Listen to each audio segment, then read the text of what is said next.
अब जबकि हमने ऑर्थो पैरा डायरेक्टर्स को समझ लिया है, तो चलिए अब मेटा डायरेक्टर्स की मिसालें देखते हैं। हम नाइट्रोबेंजीन से शुरू करते हैं। और अगर हमारा मकसद नाइट्रोबेंजीन को नाइट्रेट करना है, तो हमें फ्यूमिंग नाइट्रिक एसिड और सल्फ्यूरिक एसिड को बतौर कैटलिस्ट शामिल करने की ज़रूरत है। और हमें इसको गर्म करने की भी ज़रूरत है। तो हमें इस रिएक्शन को होने के लिए थोड़ी बहुत मेहनत करने की ज़रूरत है, चूँकि नाइट्रोबेंजीन बेंजीन की तरह रिएक्टिव नहीं है। लिहाजा आखिर में हमारे पास ये नतीजा आता है कि नाइट्रो ग्रुप मेटा पोजीशन पर आ जाता है। ठीक है, तो हमने नाइट्रो ग्रुप का बेंजीन रिंग की मेटा पोजीशन पर इजाफा किया है। लिहाजा यहाँ पर मेटा प्रोडक्ट गालिब है, न कि ऑर्थो और पैरा। चलें अब इस मैकेनिज्म के लिए कुछ रेजोनेंस स्ट्रक्चर्स को देखकर इनकी वजह तलाश करते हैं। तो इसके लिए पहले हम ऑर्थो अटैक से शुरू करते हैं। तो यहाँ पर जो हमारी पहली मिसाल है, इसमें हम ऑर्थो अटैक करेंगे और नाइट्रो ग्रुप को ऑर्थो पोजीशन पर शामिल करेंगे। नाइट्रिक एसिड और सल्फ्यूरिक एसिड का काम याद रखें कि इन्होंने इलेक्ट्रोफाइल को बनाना होता है, जो कि यहाँ पर नाइट्रोनियम आयन है और नाइट्रोजन पर +1 फॉर्मल चार्ज है। तो ये हमारा इलेक्ट्रोफाइल है। बेंजीन रिंग न्यूक्लियोफाइल के तौर पर काम करेगी। लिहाजा ये जो पाई इलेक्ट्रॉन्स हैं, ये इस नाइट्रोजन पर हमला करेंगे और इन इलेक्ट्रॉन्स को ऑक्सीजन पर धकेल देंगे। चलिए आगे बढ़ते हैं और इस न्यूक्लियोफिलिक हमले का नतीजा देखते हैं। हमारे पास यहाँ नाइट्रो ग्रुप है। मैं यहाँ ऑर्थो अटैक दिखाना चाहती हूँ, इसलिए मैं NO2 का ऑर्थो पोजीशन पर इजाफा करूंगी। तो यहाँ ऑर्थो पोजीशन पर NO2 है और ये कार्बन हाइड्रोजन के साथ भी बॉन्डेड है। चलिए आगे बढ़ते हैं और इलेक्ट्रॉन्स की निशानदेही करते हैं। तो ये जो पाई इलेक्ट्रॉन्स हैं, ये नाइट्रोजन और रिंग पर मौजूद कार्बन के दरमियान बॉन्ड बनाते हैं। इस कार्बन से बॉन्ड दूर हो जाता है, इसलिए इस पर +1 फॉर्मल चार्ज आ जाता है और बाकी के पाई इलेक्ट्रॉन्स तो अभी तक हमारी रिंग में ही मौजूद हैं। चले आगे बढ़ते हैं और इस आयन के लिए रेजोनेंस स्ट्रक्चर बना लेते हैं। हम इस पाई बॉन्ड को इधर लेकर आएंगे और इसका नतीजा बनाएंगे। तो हमारे पास रिंग है, ऊपर नाइट्रो ग्रुप है, यहाँ ऑर्थो पोजीशन पर दूसरा नाइट्रो ग्रुप है, यहाँ ऊपर पाई इलेक्ट्रॉन्स हैं, यहाँ पर भी पाई इलेक्ट्रॉन्स हैं। मैं इनकी निशानदेही करती हूँ। तो ये पाई इलेक्ट्रॉन्स जो नीले रंग में हैं, ये यहाँ पर हरकत करके आते हैं और इस कार्बन से बॉन्ड को दूर कर देते हैं, इसलिए इस कार्बन पर +1 फॉर्मल चार्ज आ जाता है। ये एक रेजोनेंस स्ट्रक्चर है। आगे बढ़ते हैं और एक और बना लेते हैं। इसमें हम दिखाते हैं कि ये पाई इलेक्ट्रॉन्स इधर आते हैं, तो ये हमारी रिंग है, इसके ऊपर नाइट्रो ग्रुप है और अब इसमें फॉर्मल चार्जेस भी हैं। इसकी वजह हम बाद में देखेंगे। तो इस ऑक्सीजन पर -1 फॉर्मल चार्ज है और इस नाइट्रोजन पर +1 फॉर्मल चार्ज है और यहाँ ऑर्थो पोजीशन पर हमारे पास एक और नाइट्रो ग्रुप है। हमारे पास पाई इलेक्ट्रॉन्स यहाँ पर हैं और कुछ पाई इलेक्ट्रॉन्स हम इधर लाए हैं। मैं इनकी निशानदेही करती हूँ। तो लाल रंग में ये जो पाई इलेक्ट्रॉन्स हैं, ये यहाँ से यहाँ पर आते हैं और फिर इस कार्बन से बॉन्ड दूर हो जाता है और +1 फॉर्मल चार्ज आ जाता है और ये डीस्टेबलाइजिंग रेजोनेंस स्ट्रक्चर है। हम जानते हैं कि हमारे पास नाइट्रोजन पर +1 फॉर्मल चार्ज है और कार्बन पर भी +1 फॉर्मल चार्ज है।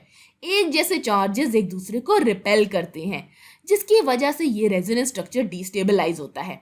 याद रखें कि ये रेजोनेंस स्ट्रक्चर्स हमारे सिग्मा कॉम्प्लेक्स का हाइब्रिड है, लेकिन इनमें से एक रेजोनेंस स्ट्रक्चर डीस्टेबलाइज्ड है, जिसका मतलब ये है कि सिग्मा कॉम्प्लेक्स सही से नहीं बनेगा। आगे बढ़ते हैं और मेटा अटैक को देखते हैं। और मेटा अटैक में हमें डीस्टेबलाइजिंग रेजोनेंस स्ट्रक्चर नहीं मिलेगा।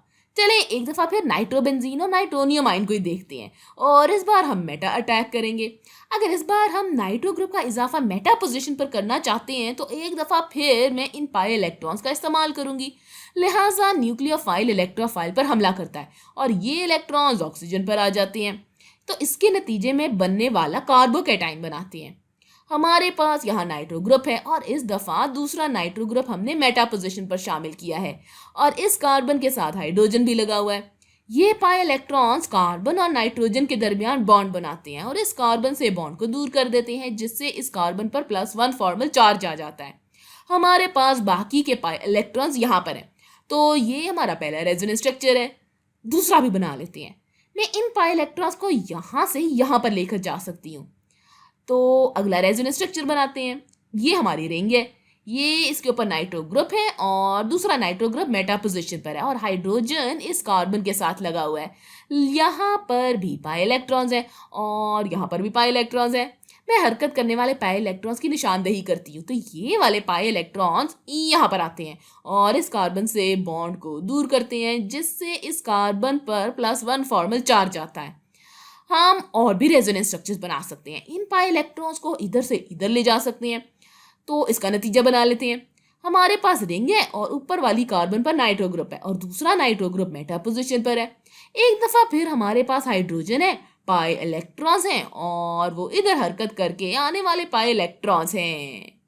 इनकी निशानदेही कर लेते हैं। तो लाल रंग में मौजूद पाई इलेक्ट्रॉन्स यहाँ से यहाँ पर हरकत करते हैं और इस कार्बन से बॉन्ड को दूर करते हैं, जिससे इस कार्बन पर +1 फॉर्मल चार्ज आ जाता है। तो ये मेटा अटैक से हासिल होने वाले 3 रेजोनेंस स्ट्रक्चर्स हैं।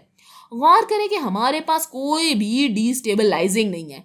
इन तीनों रेजोनेंस स्ट्रक्चर्स में कहीं भी 2 पॉजिटिव चार्ज आमने सामने नहीं है, जैसा कि हमने पिछली मिसाल में देखा था। इसलिए मेटा अटैक का सिग्मा कॉम्प्लेक्स गैर मुस्तहकम नहीं है, क्योंकि यहाँ पर 2 चार्जेस एक दूसरे को रिपेल नहीं कर रहे और चूंकि यहाँ कोई डिस्टेबलाइजेशन नहीं है, इसलिए मेटा सिग्मा कॉम्प्लेक्स ज्यादा मुस्तहकम है।